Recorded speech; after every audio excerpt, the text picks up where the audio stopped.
crying my eyes out. And then when I wrote it to her satisfaction, I was allowed to go sit back down and do what we were supposed to do for the class. And I mean, they were very short letters, and it was like, I'm sorry I lied. And I ultimately was like in my mind, and I'm like one of those, I've always been, when I was in school, I was always one of those kids that talked to my parents about things that bugged me at school. I talked to my parents about what Miss Nitpick had done, and about what had happened at school, and my mom was like, yeah, I wasn't entirely sure you were allowed to wear that, but I trusted your judgment on that one. But I kind of figured you weren't allowed to. So, like, yeah. So, I mean, again, there was a lot of other things. When you're in middle school, you're just like, each day blurs in your head. And to a certain extent, that still happens with me as an adult, but not as bad. So each day blurs together in my head, and I was just more focused on trying to get homework done and making sure I got it done and wasn't, like, drop dead exhausted whenever I could help it. So that's a thing. But so I ended up going home and telling my parents that about what happened with this Nitpick in the classroom, and I ended up crying about it when I got home, and my mom was like, well, just put it in your locker from this point forward. You can still wear it to school. I don't care. Just don't wear it in class. Just put it in your locker. So she can't complain about it. And here's the thing that happened that still boggles me to this day. She had me write this note to send to my parents, basically to punish me. She had me write this note to send to basically show how horrible of a daughter I am, basically, and how I lie to my parents just to wear whatever I want to school. And I'm pretty sure in that particular moment that might have been part of it. I think the other part of it was what I had colored on the hoodie. Now, to explain the hoodie a bit more and how I colored it, Grimm has a grayscale theme for its logo. And the whole premise of the show is this person can see these monsters that literally are basically humans just like everyone else, but he's solving supernatural crimes in the human world. But he can see these monsters, and he can see what they're doing, and his job is to stop them, and all that. And so I wrote down a bunch of the names of the creatures from the show. I drew fake blood on the actual letters, and then I colored in the letters otherwise gray. So that was another thought my mom had, was that she was just really pissed that I had done that too. And I don't think she knew what the show was either, so fair enough. But to this day, this story pisses me off. She felt the need, as a teacher, to humiliate the crap out of a middle schooler for wearing a hoodie that had colored in letters, and potentially probably because of the other things I mentioned, to call the student just a flat out liar, to not admit that the potential of the fact that just because she doesn't wear the hoodie in class doesn't mean that the person is not going to get misled, or the fact that middle schoolers still have a lot to learn. And so she felt like it was absolutely necessary to humiliate a young girl in her class just because of a hoodie with colored in letters and with writing on it. To this day, this story pisses me off and makes me hate this teacher. I want to forgive her. I really do. I really want to get over this anger at this teacher. But at the same time, that was so frustrating and so humiliating and so stupid. And then on top of that, she never sent the letter to my house like she had said she was going to me that day. She never sent it. She never mailed it to my parents. She never did anything with it. She just had me write the letter, probably to get her own satisfaction out of the situation that she had made me feel like crap. And I wouldn't be surprised, to be honest. Just, I hate Miss Nitpick so much.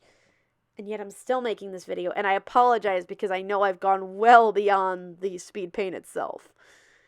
Ah! Okay, so with that aggravating, pain in the ass story out of the way, let's talk about the final Miss Nitpick story that I have that really sticks out, or Miss Nitpick moment that sticks out to me. Now, I've already told you about the fact that Miss Nitpick saw me as extremely mature probably because of my emotions and because of my reactions to her, and I will give her that. I had a little less control at the time. I've shown you that she could be very vindictive for probably for basic reasons, and instead of just telling me to take something off, she just felt the need to humiliate me. But we are going to talk about today, and there's a final story, and there's a final little bit of information about Miss Nitpick, and this has to do with everything having to be just so, more so than anything else. So, in this college prep class, every year she would have a party hosted. For the final year, she would be with her students, or just to celebrate the new summer coming up or whatever. There were a couple of events that she did, but this is the thing that sticks out to me. So, as part of this college prep class, she did this as a celebration that we kind of made it and everything, and after this party was when she basically made us write down her information so we could contact her, which I've already explained what happened and what became of that information. But I digress. This is the end of the year party. For the end of the year party, she wanted us to vote on a theme and everything, and that wasn't the big deal to me. That didn't bother me as much. And the reason that part didn't bother me was, it was an end of the year party. She wanted everyone to have something themed around just what the party was and what the theme of the party was. And mostly it was food oriented, and because we had a lot of kids who were in the Hispanic group, they wanted to do a more Mexican or Hispanic style party. And for me, that was fine. I got that, and it was no big deal.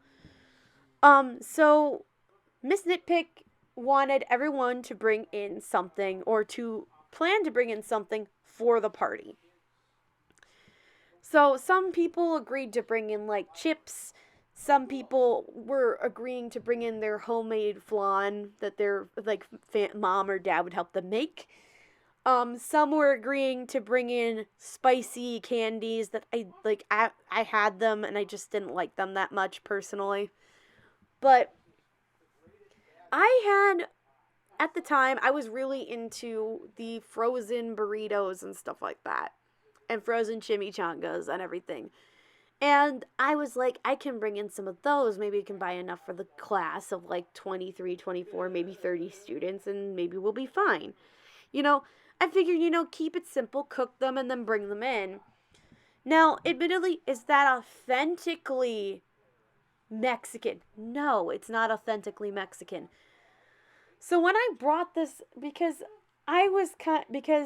even now we don't have a whole lot of money when it comes to my household, and even with still living with my family currently, we don't have a lot of money, and that's fine.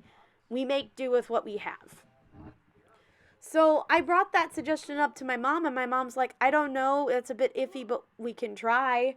So I made sure that this was going to be okay with Miss Nitpick. I walk up to Miss Nitpick and suggest this, and she's like, oh, no.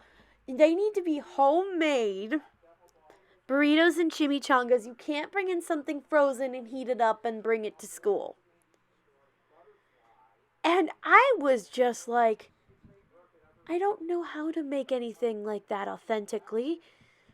I don't have any Mexican or Hispanic friends directly that can help me with making these things. I don't have any special,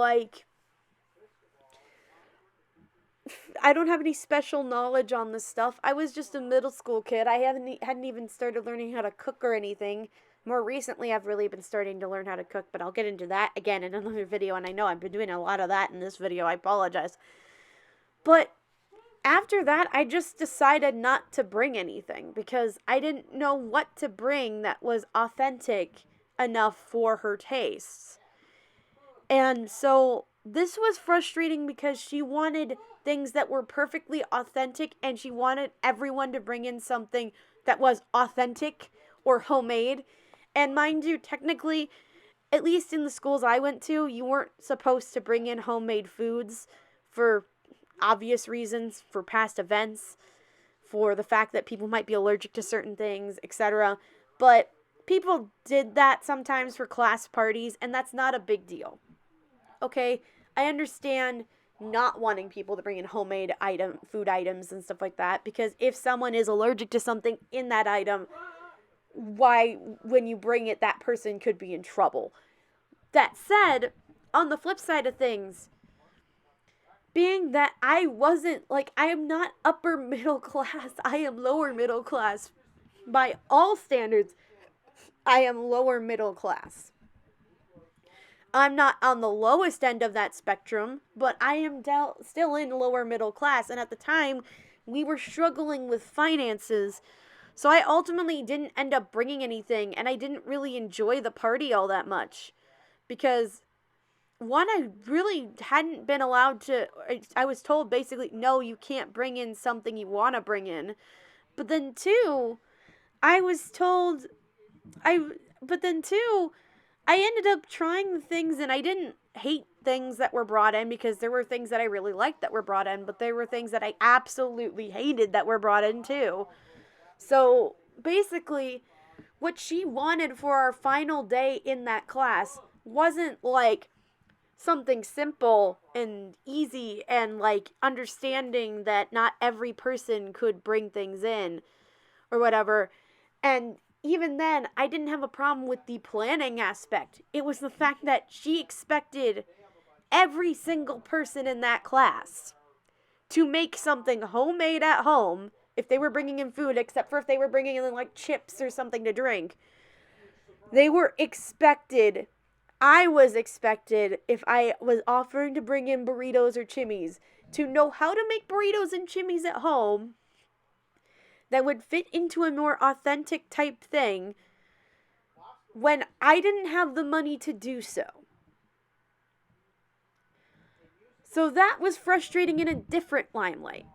And to tell you the truth, the things that the way she made me feel, the way that she would say, I know you can do it, and I could just tell she didn't think I could do it, and didn't think I could pass the class, didn't think I would do well, didn't think I could even succeed, on top of feeling the need to literally tell me that I was immature for my age, which, by the way, if I was more mature for my age than to a good chunk of my teachers, then she was either just hated me or didn't think much of me. Regardless, she was the type of person that had to have everything just so you had to bring in a homemade food item for that party. And just, she felt the need to humiliate me over a hoodie that I chose to color in, that she told us we could color in. And although I did get it wrong and didn't think about it at the time, she felt the need to humiliate me and tell me that I was basically a lying sack of beep for wearing it to school, and then making me write a note that she never sent. I stand by, in my experience, that she is the worst teacher that I have ever had the pleasure, or rather mispleasure, of dealing with. And she's still somebody I want to try to forgive, even though she frustrated me so bad. because holding on to her forever is not going to help me. But that's about it. So I guess we get into the final notes of this video, and I apologize for its length. So welcome to the end of the video, Tesla Cats. I apologize again for the very long form of this video. If you have any suggestions and feedback on the video as a whole, let me know. If you have any thoughts on, like, the situations that I've brought up in this video, let me know. This has been a video I've been kind of wanting to make for a long time, where I've talked about a specific person, and I've been wanting to do story times for a while, but I'd been wanting to wait till I could animate better, and I just kind of was like, you know what, no, I just need to do it with a speed paint, see how that goes. I do plan, as I go forward with this channel, to improve in animation, in audio, and in just in overall quality. But otherwise, I really do hope you enjoyed the video. If you did, again, remember to leave a like, subscribe if you like my content, share the video with your friends because that helps heaps, and if you are a normal subscriber on this channel, remember to ring the bell notifications so you never miss a future video or post. Thank you for watching, and I'll see you guys in the next video. Remember to keep on keeping on. Bye, guys.